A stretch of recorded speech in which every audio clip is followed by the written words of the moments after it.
여러분 주변에 이런 분이 계십니까? 누가 힘들다고 하면 제일 먼저 달려가는 사람.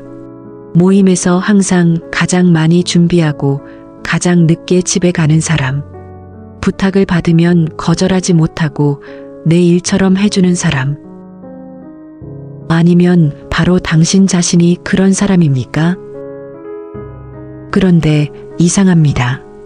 그렇게 퍼주고 베풀고 헌신했는데 왜 마음 한구석이 허전하고 지쳐 있습니까? 때로는 억울하기까지 합니다.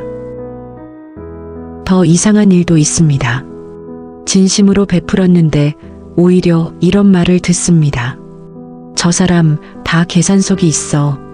남한테 잘 보이려고 저러는 거야.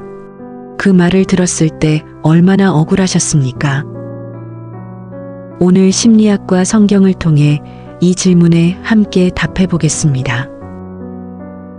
왜 우리는 퍼줄수록 지칩니까? 그리고 왜 진심은 때로 오해받습니까? 심리학의 착한 사람 증후군이라는 개념이 있습니다. 심리학자 수잔 유머는 말합니다. 착한 사람 증후군을 가진 사람들은 한 가지 공통점이 있다. 그들은 노라고 말하지 못한다. 왜 노를 못할까요? 두렵기 때문입니다. 거절하면 미움받을까봐, 거절하면 이기적인 사람으로 보일까봐, 거절하면 관계가 끊어질까봐. 이것은 베푸는 것처럼 보이지만 사실은 두려움에서 나오는 행동입니다. 심리학은 이것을 두려움 기반 섬김이라고 부릅니다. 그런데 두려움으로 퍼주면 반드시 이런 결과가 따라옵니다. 줄수록 인정받고 싶어집니다. 받아주지 않으면 서운합니다. 더 줘도 채워지지 않습니다. 결국 지칩니다. 두려움으로 시작한 베풀음은 스스로를 갉아먹습니다. 그런데 여기서 중요한 질문이 있습니다. 세상에는 두려움이 아닌 진심으로 베푸는 사람도 있습니다. 심리학자 에드워드 대시는 자기 결정이론에서 말합니다. 인간의 동기에는 두 가지가 있다.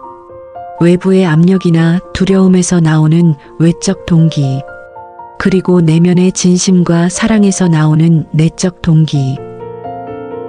내적 동기로 베푸는 사람은 다릅니다. 인정받으려고 베푸는 것이 아닙니다. 보여주려고 베푸는 것이 아닙니다. 그냥 그 사람이 좋아서, 그냥 도움이 되고 싶어서 베풉니다. 이런 사람은 지치지 않을 것 같습니다. 그런데 역설적인 일이 일어납니다.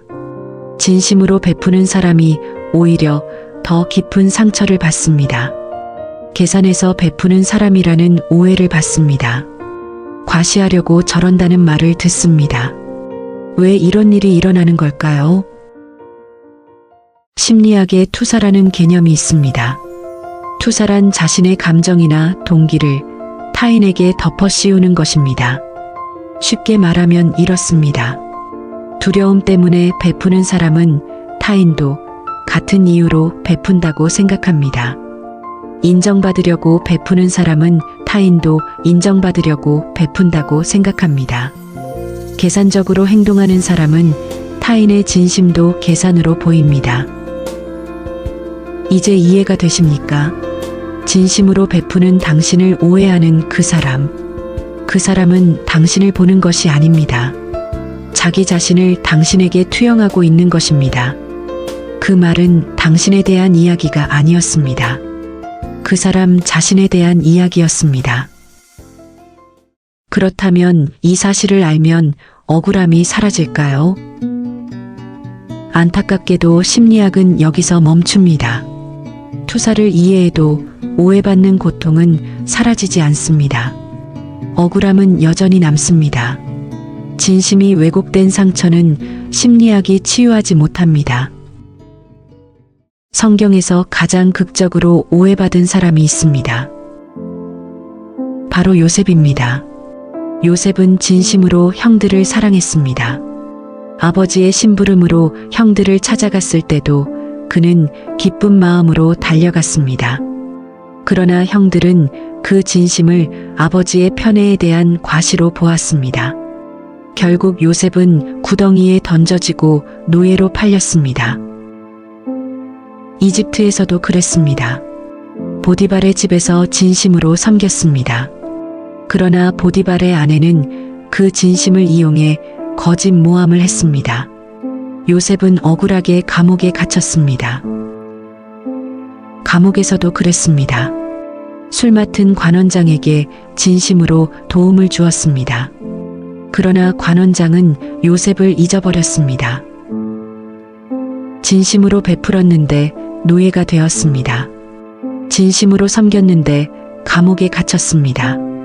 진심으로 도왔는데 잊혀졌습니다. 요셉의 억울함은 어떤 심리학으로도 설명되지 않습니다. 투사를 이해한다고 해서 노예의 쇠사슬이 풀리지 않습니다. 자기 결정이론을 안다고 해서 감옥 문이 열리지 않습니다. 심리학이 닿지 못하는 곳에서 하나님이 일하고 계셨습니다. 요셉의 이야기는 여기서 끝나지 않습니다. 노예로 팔린 요셉은 결국 이집트의 총리가 됩니다. 그리고 자신을 팔았던 형들이 기근으로 이집트에 찾아옵니다. 형들은 두려웠답니다. 요셉이 복수할 것이라고 생각했습니다. 그러나 요셉은 이렇게 말합니다. 당신들이 나를 이리로 판 것을 슬퍼하지 마소서. 하나님이 생명을 구원하시려고 나를 당신들보다 먼저 보내셨나이다.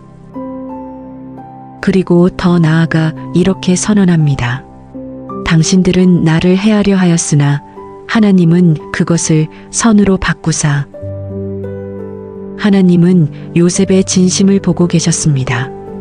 구덩이에서도, 노예의 자리에서도, 감옥에서도, 형들이 오해하고 보디발의 아내가 모함하고 관원장이 잊어버리는 동안에도 하나님은 단 한순간도 요셉의 진심을 오해하지 않으셨습니다.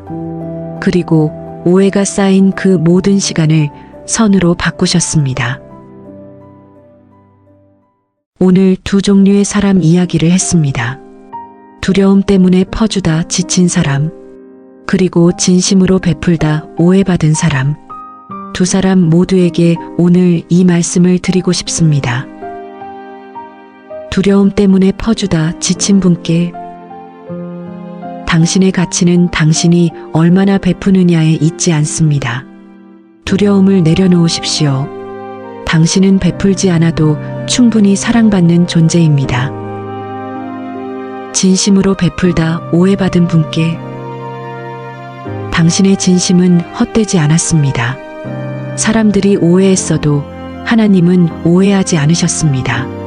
요셉의 억울한 세월이 선으로 바뀌었듯 당신의 진심도 하나님의 손 안에서 선으로 바뀔 것입니다. 사람은 행동을 봅니다. 그러나 하나님은 동기를 보십니다. 사람은 겉모습을 봅니다. 그러나 하나님은 중심을 보십니다. 당신이 왜 베푸는지, 당신이 왜 퍼주는지, 당신의 진심이 무엇인지 하나님은 처음부터 알고 계셨습니다. 오해받아도 괜찮습니다. 하나님이 보고 계십니다. 지쳐도 괜찮습니다. 하나님이 붙들고 계십니다. 당신의 진심은 하나님 손 안에 있습니다. 진심은 사람 앞에서 증명하는 것이 아닙니다. 하나님 앞에 내려놓는 것입니다.